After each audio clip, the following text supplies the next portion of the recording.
নির্বাচন নিয়ে আমাদের প্রশ্ন থাকার পরেও বিরোধী দল হিসেবে আমাদের 11 দলীয় জোট সংসদে অংশগ্রহণ করেছে। আমরা এই জায়গায় বাংলাদেশের গণতান্ত্রিক উত্তরণে সর্বোচ্চ সহযোগিতাও করতে চাই, কিন্তু আজকে যখন সরকার দল হিসেবে বিএনপি তাদের শুরুটা করেছে জুলাই সনদ ভঙ্গের মধ্য দিয়ে, এটা আগামীতে বাংলাদেশের মানুষের কাছে বিএনপি কিন্তু ভালো বার্তা দিল না। জুলাই সনদ বাস্তবায়ন অনুযায়ী সংসদের স্পিকার সরকারি দল থেকে হলেও ডেপুটি স্পিকার কিন্তু বিরোধী দল থেকে হওয়ার কথা ছিল, কিন্তু আমরা আজকে দেখলাম যে ডেপুটি স্পিকার দেওয়া হয়েছে ব্যারিস্টার কায়সার কামালকে, যিনি বিএনপি সমর্থিত একজন এমপি।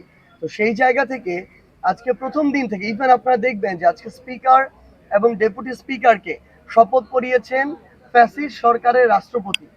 আমরা অন্তর্বর্তীকালীন সরকারের সময়ে আমাদের যে সীমাবদ্ধতাটা ছিল পরিবেশ পরিস্থিতির কারণে, এতদিন পরে একটা নির্বাচনেও যখন সেই ফ্যাসিস্ট সরকারের রাষ্ট্রপতির দ্বারা শপথ পড়ে আমাদের এই যে বিএনপি সরকার বা এই যে নতুন সরকার তারা তাদের কার্যক্রম শুরু করে, আবার তারা ওই পূর্বের যে স্বৈরাচারীর যে লেজ, সেই লেজ টেনে ধরে তারা এই সরকারের কার্যক্রম শুরু করলো, যেটা আমাদেরকে অত্যন্ত মর্মাহত করেছে। আমরা স্পষ্ট করে বিএনপির উদ্দেশ্যে এবং বর্তমান সরকারের উদ্দেশ্যে একটা কথা বলতে চাই, আমরা বাংলাদেশের জনগণ, শুধুমাত্র বিরোধী দল না, পুরো বাংলাদেশের জনগণ এমনকি বিএনপিরও অসংখ্য তাদের সমর্থক শুভাকাঙ্ক্ষী গণভোটে হ্যাঁর পক্ষে রায় দিয়েছে। গণভোটে হ্যাঁ মানে হচ্ছে জুলাই সনদ বাস্তবায়ন হতে হবে। জুলাই সনদ বাস্তবায়ন মানে হচ্ছে সংস্কার হতে হবে এবং গণহত্যার বিচার হতে হবে। এই কাজগুলোকে উপেক্ষা করে বিএনপি এবং এই সরকার যদি মনে করে তারা এই বাংলাদেশে জনগণের বিপক্ষে গিয়ে রাজনীতি করে তারা টিকে থাকতে পারবে, এই সরকারকে টিকিয়ে রাখতে পারবে, সংসদ স্বাভাবিকভাবে ফাংশন করবে, এটা কখনোই সম্ভব নয়। বরং বর্তমানের মানুষ তাদের জায়গা থেকে স্পষ্টভাবে এটা সবসময় মাথায় রাখবে যে তারা এই অভ্যুত্থানটাকে অল্প কিছুদিন আগে প্রত্যক্ষ করেছে, অংশগ্রহণ করেছে।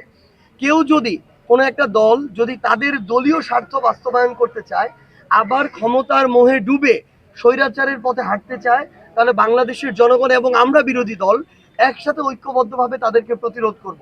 আমরা সংসদে প্রথমে আমাদের দ্বিমত জানিয়েছি, আমরা আমাদের জায়গা থেকে আমাদের ভালোভাবে এই প্রতিবাদটি জানাচ্ছি। আজকে আপনারা দেখে থাকবেন যে এনসিপির পক্ষ থেকে সংসদ ভবনের সামনেও এই প্রতিবাদটুকু জানানো হয়েছে। আমরা স্পষ্ট করে বলেছি আমরা রাষ্ট্রপতির এই প্রথম অধিবেশনে আমরা অভিশংসন চেয়েছি, কারণ এই রাষ্ট্রপতির হাত ধরে নতুন আরেকটা এই সরকার চলতে পারে না।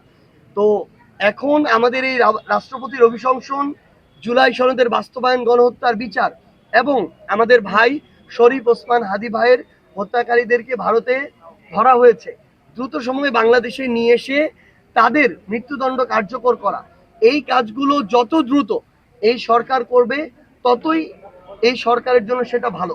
কিন্তু তারা যদি এটা না করে, এটা আমাদের জায়গা থেকে বিরোধী দলীয় শুধু রাজনীতি না, এটা জনগণের আকাঙ্ক্ষা। আমরা রাজপথে নেমে আমাদের জায়গা থেকে জনগণের দাবিগুলো বাস্তবায়নের জন্য যেভাবে যা করা দরকার আমরা সেই রাজনৈতিক কর্মসূচি হাতে নিব। এবং আমরা এটুকু বলতে পারি যে আমাদের এই যে বিরোধী দলের যারা সংসদ সদস্য হিসেবে সংসদে গিয়েছেন, তারা জনগণের আকাঙ্ক্ষার বিপরীতে গিয়ে শুধুমাত্র একটা চেয়ারে বসে থাকার জন্য ওই সংসদে যাননি।